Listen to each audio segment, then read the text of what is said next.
I never expected to find myself in the heart of the Canadian wilderness, let alone face to face with a legend that haunted the darkest corners of the forest.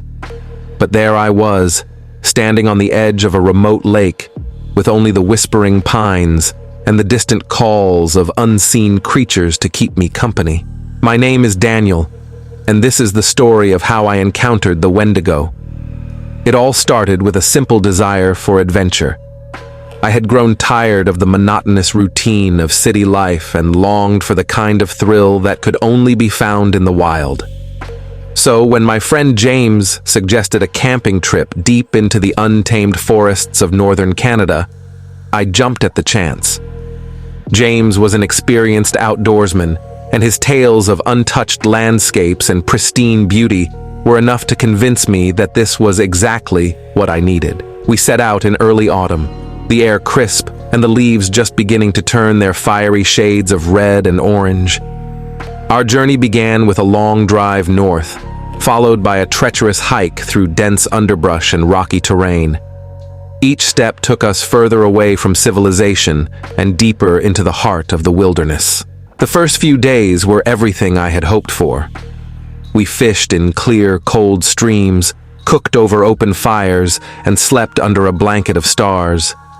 James and I shared stories and laughter, our spirits buoyed by the sheer beauty of our surroundings. But as we ventured further from the familiar trails, an uneasy feeling began to creep over me. It was on the fourth night that things started to change. We had set up camp near a small lake, its surface smooth and reflective in the moonlight. As we sat by the fire, warming our hands and listening to the crackle of burning wood, James began to speak of the legends that haunted these woods. "Have you ever heard of the Wendigo?" he asked, his voice low and serious. I shook my head, intrigued by the sudden shift in his tone. James was not one for superstition or tall tales, so his seriousness caught me off guard.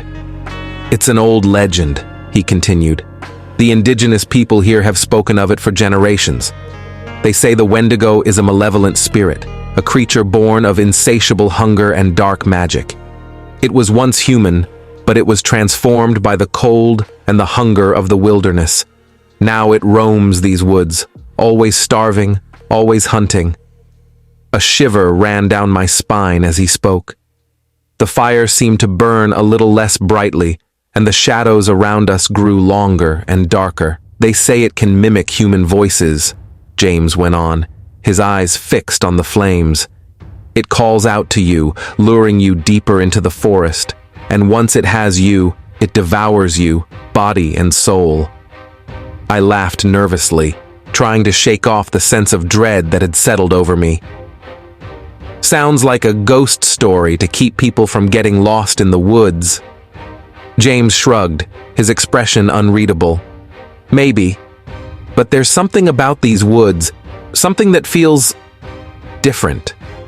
I've heard things out here, seen things I can't explain." That night, as I lay in my tent, I couldn't shake the feeling of being watched. Every rustle of leaves, every snap of a twig seemed amplified in the stillness. I told myself it was just the wind, or a curious animal, but sleep did not come easily. The next day, we continued our journey deeper into the forest. The landscape grew wilder and more foreboding, the trees taller and the underbrush thicker. By late afternoon, we reached a clearing and decided to set up camp once more. As dusk fell, the sense of unease returned, stronger than before. James seemed on edge too, his eyes constantly scanning the tree line as if expecting something to emerge from the shadows. We spoke little that evening, the silence between us heavy with unspoken fears. In the middle of the night, I awoke to a strange sound. It was faint at first, barely audible over the rustling leaves and the distant calls of nocturnal animals. But as I strained to listen, it grew clearer, more distinct. It was a voice, calling my name. "Daniel!" I sat up, my heart pounding in my chest. The voice was soft, almost a whisper, but unmistakable. I glanced over at James, who was still fast asleep in his tent. The voice came again, closer this time. "Daniel, help me." I scrambled out of my sleeping bag and grabbed my flashlight, my hands trembling. The beam of light cut through the darkness, but revealed nothing beyond the swaying branches and the impenetrable blackness of the forest. The voice called out once more, filled with a desperate urgency. "Daniel, please!" I took a hesitant step towards the edge of the clearing, my mind racing. Could someone be lost out there, in need of help? Or was this something else, something far more sinister? James's words echoed in my mind. "It calls out to you, luring you deeper into the forest." I hesitated, torn between the instinct to help and the gnawing fear that this was exactly what the legend warned about. The voice called out again, weaker this time, as if whoever it belonged to was fading away. "Daniel!" I couldn't ignore it any longer. I called out to James, shaking him awake. He groggily sat up, rubbing his eyes. "What is it?" "There's someone out there," I said, my voice trembling. "I heard them calling for help." James's expression hardened, and he grabbed his own flashlight and knife. "Stay close," he said, his tone leaving no room for argument. We ventured into the forest, our flashlights cutting through the thick darkness. The voice had gone silent, leaving only the sounds of our own footsteps and the distant hoot of an owl. We called out, but there was no response. After what felt like hours, we came across a small, overgrown path. The trees closed in around us, their branches forming a twisted canopy overhead. The air grew colder, and I could see my breath in the flashlight's beam. "James, I don't like this," I whispered, the fear in my voice evident. "Neither do I," he replied, his eyes scanning the shadows. "But we can't leave someone out here if they're in trouble." We followed the path deeper into the forest, the sense of dread growing with each step. The trees seemed to close in around us, their gnarled branches reaching out like skeletal hands. I couldn't shake the feeling that we were being watched, that something was lurking just beyond the edge of the light. Suddenly, the path opened up into a small clearing. In the center stood a dilapidated cabin, its walls covered in moss and vines. The windows were broken, and the door hung loosely on its hinges.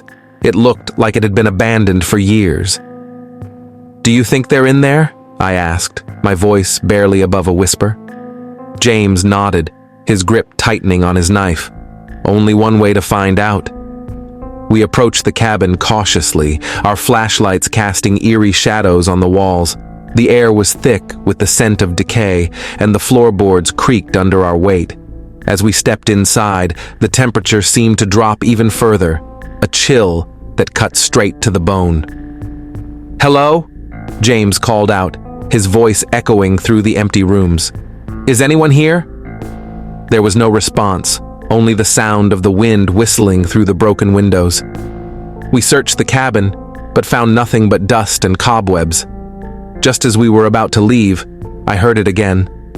The voice, faint and distant, calling my name. "Daniel!" I spun around, my flashlight beam darting across the room. There, in the corner, was a small trap door, partially hidden beneath a pile of debris. The voice seemed to be coming from below. "James, over here," I said, pointing to the trap door. We cleared away the debris and pried the door open. A set of rickety wooden stairs led down into darkness.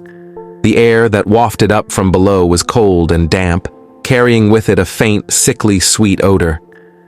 "Stay close," James said, leading the way down the stairs.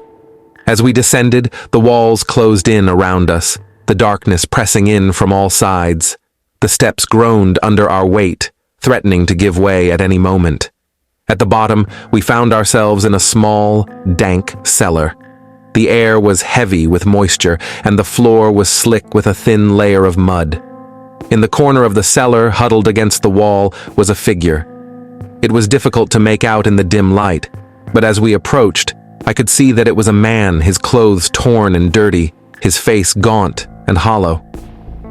"Please, help me," he whispered, his voice weak and raspy.